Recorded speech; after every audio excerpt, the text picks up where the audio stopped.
Abençoada Igreja de Cristo, graça e paz, Igreja santificada e justificada mediante a fé. Em paz com Deus, por meio de nosso Senhor Jesus Cristo, Ele mesmo quem nos ama com o seu amor eterno.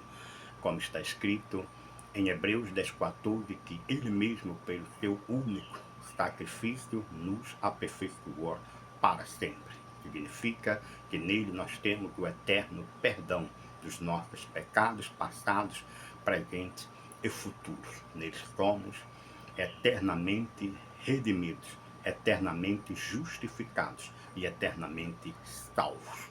Creia em Cristo e, como diz as Escrituras, e não como ensina o sistema enfermo e apóstata que está nos dias de hoje em alta, negando a Cristo e negando a eficácia deste poderoso evangelho, o evangelho da justiça da fé, o evangelho que é depois da cruz e não antes da cruz.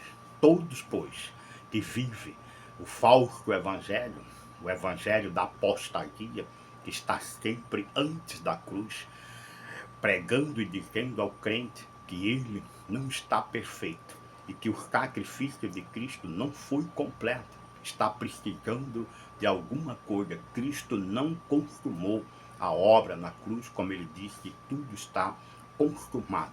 E ali, com a sua morte, diz a palavra, estava eu também morrendo com ele, como afirma Gálatas capítulo 2, versículos 19, que diz: eu para a lei morri, estou crucificado com Cristo. E a palavra diz que todos que não vê Cristo como seu suficiente Salvador, eles buscam a justificação por obra, por sacrifícios. Pasme, e muitos deles nada têm a ver com a lei, são coisas inventadas por homens perversos e maus, que Paulo chamou de doutrinas várias e estranhas, como afirma Hebreus 13, 9. E muitos que se diz cristãos, que negam ainda mais com perversidade a justiça do evangelho da fé, estes estão debaixo de ensinos de espírito de enganadores, de ensinos de demônios. A palavra diz que é um potencial dos tempos que estamos vivendo que leva o crente à apostasia da fé. Então, Gisele, quem são os que verdadeiramente podem viver e desfrutar do poderoso evangelho depois da cruz? Bom, a palavra em Filipenses capítulo 3, versículos 9, diz que nós temos que sermos achados em Cristo, não tendo justiça própria que procede de lei, ou seja, qualquer coisa que eu tente fazer para justificar-me, estou dizendo que Cristo não foi suficiente, mas a palavra diz é ser achado nele, não tendo justiça própria que procede de lei, mas sim a única que vem de Deus, diz a palavra Filipenses 3, 9 em diante. E também diz a palavra em Romanos, no capítulo 3, a partir do versos 21, que diz que nós agora se manifestou a justiça de Deus que foi profetizada pela lei e pelos profetas. A lei falava a respeito de que um dia Cristo, como Cordeiro de Deus, viria para tirar o pecado do mundo, dos eleitos, o mundo da salvação.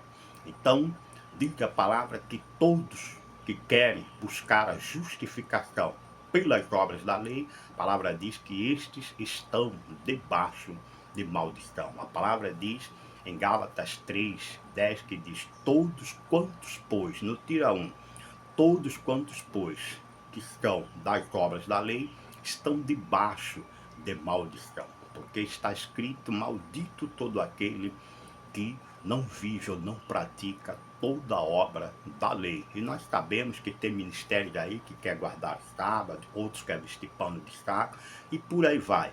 E aí deixa uma vida querendo praticar a lei, mas a lei fragmentadas. Estão debaixo de maldição, porque nem mesmo um judeu foi capaz de cumprir toda a lei. Precisou que Cristo, como o perfeito Cordeiro de Deus, viesse como segundo Adão e cumprisse toda a lei por nós, para que nós possamos agora viver a justiça da fé, crendo em Cristo, Cristo ressuscitado, e não Cristo segundo a carne. O Cristo segundo a carne ainda era o Cristo da lei. Por isso é que nós não devemos imitar ou conhecer. Conhecer significa viver conforme a imitar o Cristo segundo a carne. Paulo diz que não, nós devemos viver o Cristo crucificado, que é o poder de Deus para a justiça de todo aquele que crê. 1 Coríntios capítulo 2, versículos 1 a 4, afirma que a nossa fé esteja sempre apoiada no poder de Deus e não em sabedoria humana, porque a sabedoria humana passou a interpretar a palavra de Deus com a mente carnal.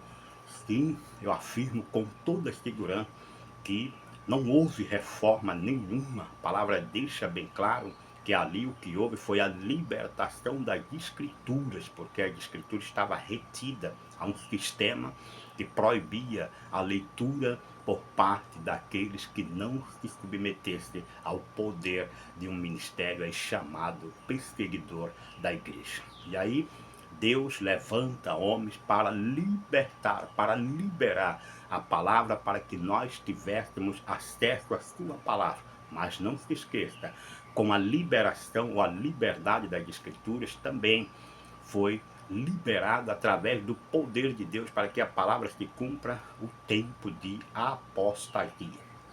Apostasia só veio por intermédio da escritura, que tem a interpretação humana carnal e muitas delas diabólicas, porque a palavra deixa bem claro que tanto judeu como gentio estão justificados em Cristo.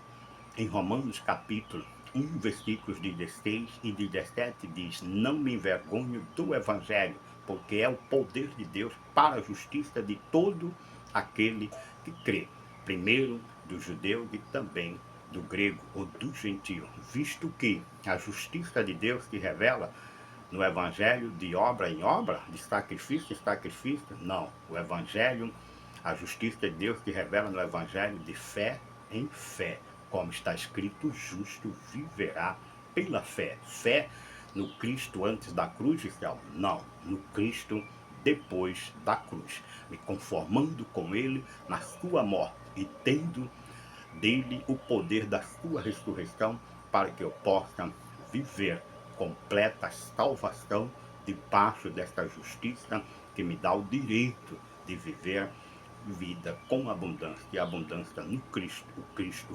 ressuscitado, o Cristo depois da cruz. Pense nisso.